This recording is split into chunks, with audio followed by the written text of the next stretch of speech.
अस्सलाम वालेकुम। आज की वीडियो में मैं बात करूंगा साइटोलॉजी ऑफ गैस्ट्रोइंटेस्टिनल ट्रैक्ट। जो साइटोलॉजी की जाती है गैस्ट्रोइंटेस्टिनल ट्रैक्ट की, और इसमें जिन सेल्स की एग्जामिनेशन की जाती है, तो इन सेल्स को लिया जाता है मुख्तलिफ जो पार्ट्स हैं डाइजेस्टिव सिस्टम के। इस टाइप की जो साइटोलॉजिकल एग्जामिनेशन होती है तो ये बड़ी मददगार साबित होती है। इसकी वजह से बहुत मदद मिलती है, खासकर डायग्नोसिस में, मॉनिटरिंग में, जब कोई गैस्ट्रो इंटेस्टिनल कंडीशंस होती हैं।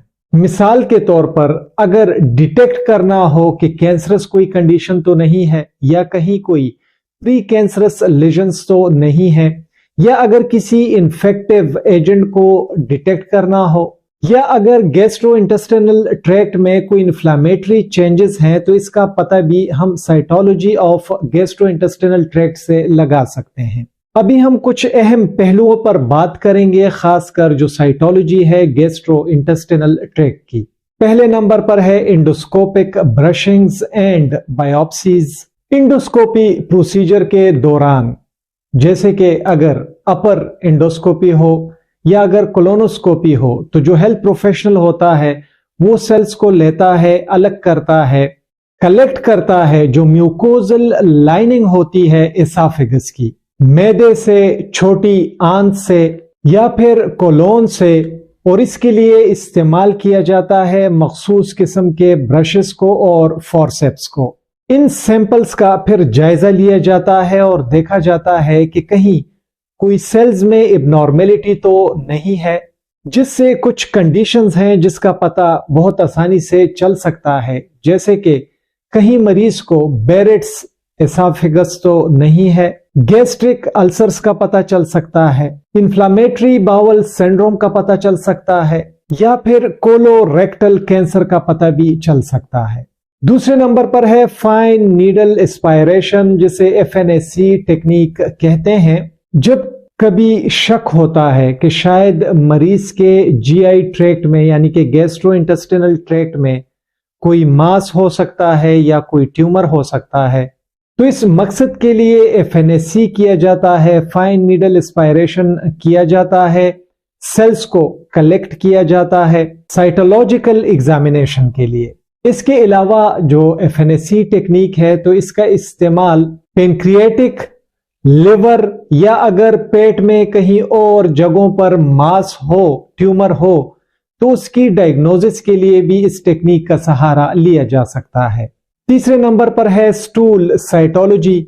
जो स्टूल का सैंपल है उसका जायजा लिया जा सकता है, उसको एनालाइज किया जा सकता है, ये देखने के लिए कि कहीं स्टूल सैंपल में कोई एबनॉर्मल सेल्स तो नहीं है, खून तो कहीं नहीं है, या इसके अलावा कोई और ऐसे इंडिकेटर्स तो नहीं है जिसकी मदद से गैस्ट्रो इंटेस्टिनल डिसऑर्डर्स का पता चल सकता है।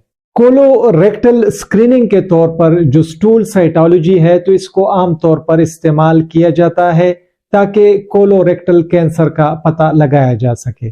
चौथे नंबर पर है बाइल डक्ट साइटोलॉजी। ब्रशिंग्स या एस्पायरेशन का सहारा लिया जा सकता है, इन टेक्निक्स को इस्तेमाल किया जा सकता है और सेल्स को कलेक्ट किया जाता है बाइल डक्ट से, खासकर ऐसे केसेस में जब शक होता है कि कहीं मरीज को बिलियरी ट्रैक्ट ऑब्स्ट्रक्शन तो नहीं है, या कहीं पर कोई मैलिग्नेंसी या कैंसर तो नहीं है। पांचवें नंबर पर है पेरिटोनियल साइटोलॉजी। कुछ केसेस में, जैसे कि अगर किसी मरीज का अगर कैंसर है पेट में और उसकी सर्जरी हो रही है, तो मरीज से पेरिटोनियल वॉशिंग्स जो हैं उसको कलेक्ट किया जाता है और फिर इसको देखा जाता है, इसका जायजा लिया जाता है कि कहीं इसके अंदर कैंसरस सेल्स तो मौजूद नहीं है। गैस्ट्रोइंटेस्टिनल साइटोलॉजी जो है, तो इसका पूरा जो जायजा होता है, इसकी जितनी रिपोर्टिंग होती है, इसका जितना एनालिसिस होता है, तो ये जो पैथोलॉजिस्ट हैं वो करते हैं।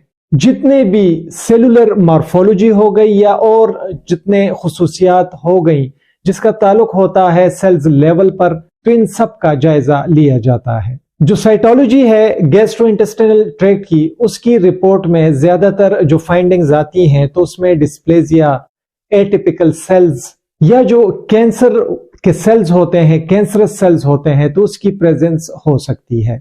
गैस्ट्रो इंटेस्टिनल साइटोलॉजी जो है तो इसका बड़ा अहम रोल है, खासकर अर्ली डिटेक्शन में और डायग्नोसिस में। अगर कहीं पर गैस्ट्रो इंटेस्टिनल कोई भी कंडीशन है, डिसऑर्डर है, तो उसकी अर्ली डिटेक्शन और अर्ली डायग्नोसिस हो जाती है। इस cytology of gastro intestinal tract की मदद से जो ट्रीटमेंट डिसीजंस हैं उसमें भी आसानी हो जाती है और डिजीज प्रोग्रेशन जो है, डिजीज जिस तरह से आगे बढ़ रही होती है तो उसकी मॉनिटरिंग भी हो सकती है।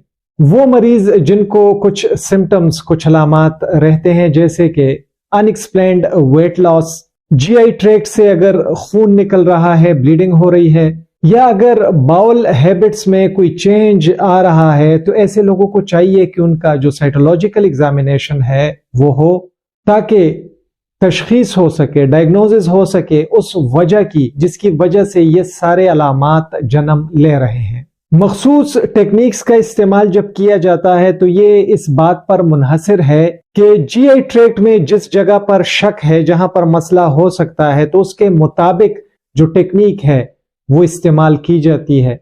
या जो नेचर है बीमारी की, गैस्ट्रो इंटेस्टिनल जो डिसऑर्डर है या जो गैस्ट्रो इंटेस्टिनल एबनॉर्मेलिटी है, तो उसके नेचर के हिसाब से भी जो टेक्निक है तो फिर उसको चुना जाता है। बहुत ज्यादा शुक्रिया MLT हब विद कामरान देखने के लिए। वीडियो पसंद आई हो, वीडियो को जरूर लाइक करें, दोस्तों के साथ शेयर करें, हमारे channel MLT hub with Kamran को सब्सक्राइब करें। अपना ढेर सारा ख्याल रखें। अल्लाह हाफिज।